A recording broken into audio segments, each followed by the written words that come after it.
all over the place. There's no separation of powers between military force. Where are we going to get the fresh water from? Is it from the people outside of the country? Where are the fresh ideas coming from? Where do we expect them to come from? Are we just hoping that they all die? Any more observations? Just a few more. I've actually got a question.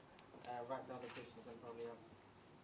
Most are involved with BNP, some are involved with the Awami League, but I don't see any difference between them. I don't see any difference between them. Please start answering. We've got 3 questions so far. 1 question from Abdul. Actually, I'm really glad. I've always believed that democracy has never worked in third world countries, and it's not working in Bangladesh either. Simply because people, I believe that the situation in Bangladesh, politicals understand it, and actually Adnan Masroor pretty much said the exact same thing there on stage, that we need to explain it to people what this democracy is. So why are we here? Why are we? Of course there is an alternative. Whatever it is, it needs to be based in people's own roots and identities. And this is almost like a completely alien idea. The idea of a politician being a public servant is something I think completely alien to the Bangladeshi company. I think we've got.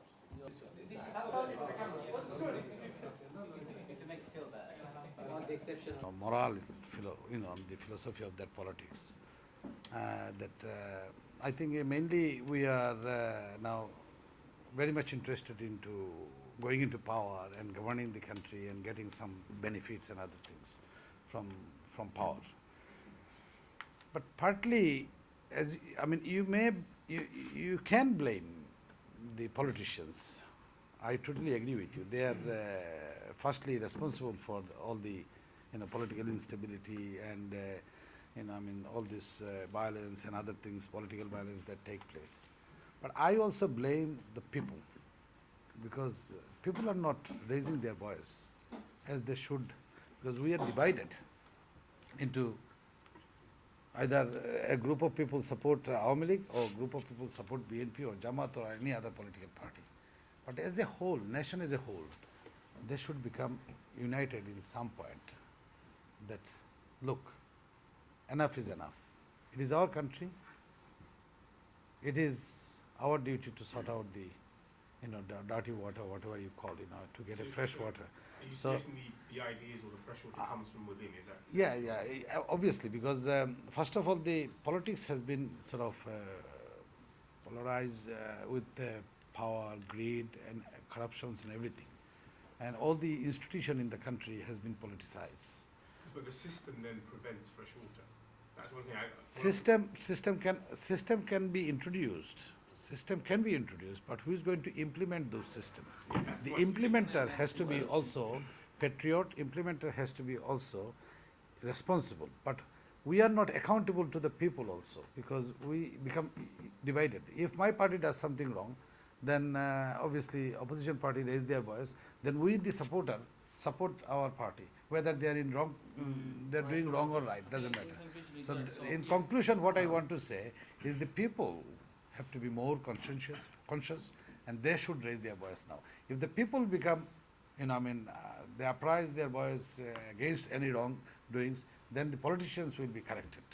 But they're being shut down if we go back to the human rights. Well, if I can add to that, I must emphasize that the other factor is, if you will see, over the last 4 decades, people who are mostly, I'm not meaning anyone personally, but most of the people who are highly intelligent, people who are brilliant, are not very much encouraged to come into politics. That's the general scenario. That's another mistake. So, why are they not coming? We have to say that. Yeah. Violence, bullying, nepotism, all of these are working.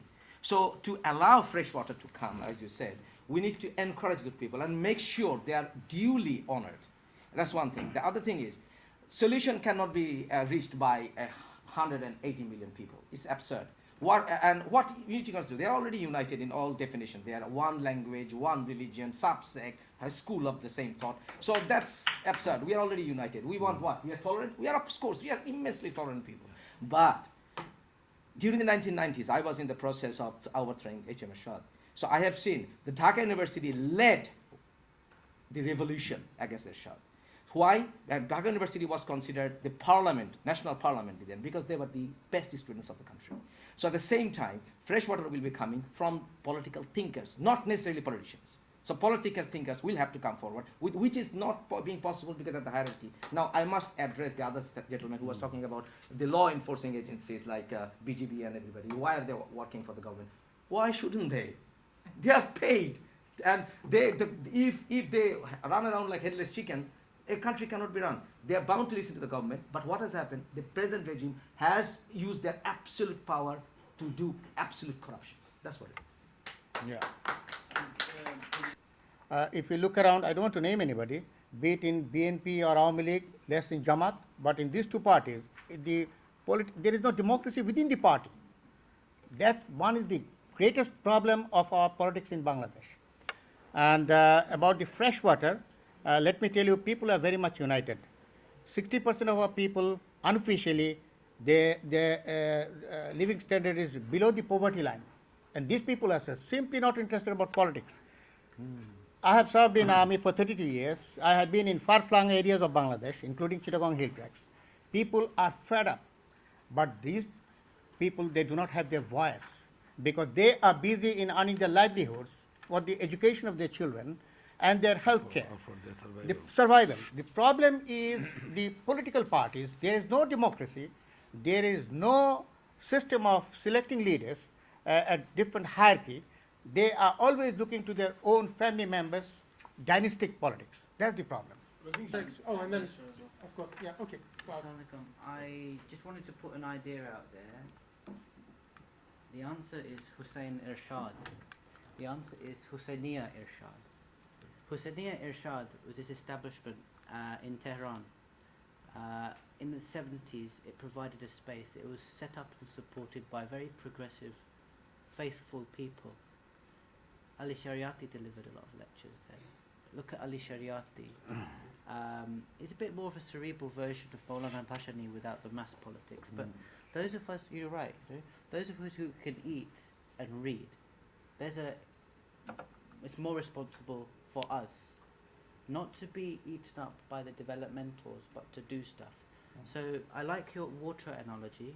We can use fountain, the fountain, right? We can use rain clouds, but let's go with the fountain one, right? Because that's indigenous and that's good. Make it ourselves, but yeah. Well,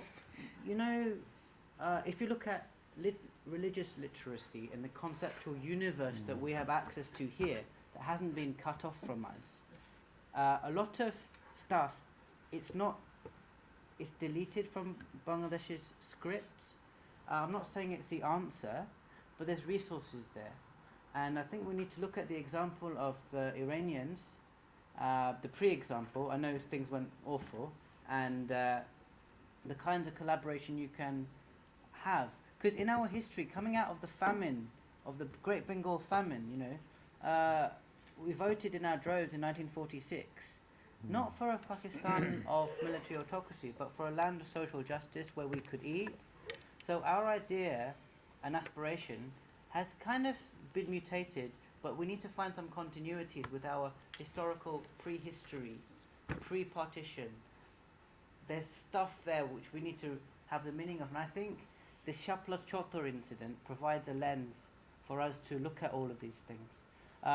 Dr. Ahmedullah's Brick Lane Circle provides a lot of material. Please go through that. The Bengal Muslim Research Institute provides a lot of historical stuff. So there are resources there. We need to make this, popularize it with our cousins, in a particular this locus of control. That's what we can do. Thank you for Thank you. Thank you. Power. Theoretically, yes, there is version of power in Bangladesh constitution, but practically not. Prime Minister is so powerful in Bangladesh. I think I compared quite a few constitutions of the other countries of the world. Hardly any other Prime Minister is given so much power that the Bangladeshi Prime Minister enjoys. Without proper check and balance, democracy can produce a monster. We know Hitler. Hitler came to power through a democratic process. Then what he became, we know very well. Parliament and judiciary are the main organs to ensure accountability. But judiciary in Bangladesh is hugely politicized. judges in the superior courts are appointed not based on merit or experience or competence, but based on political belonging. Administration also And politicized. judges from the High Court to Appellate Division were elevated, superseding 42 judges. And then he was made a member of a panel hearing appeals on in relation to war crimes issues. And secondly, Parliament cannot make executive accountable because Article 70 of the Constitution of Bangladesh bars MPs to criticize the government, to take different lines. They cannot go beyond their leaders' wishes, otherwise they will lose their ambition. Thank you, sir. I think So that we don't know where the country is heading to. we're really running out of time. We have only half an hour to answer 3 questions that we have designed, and we will have further discussion. Just to summarize on question 1.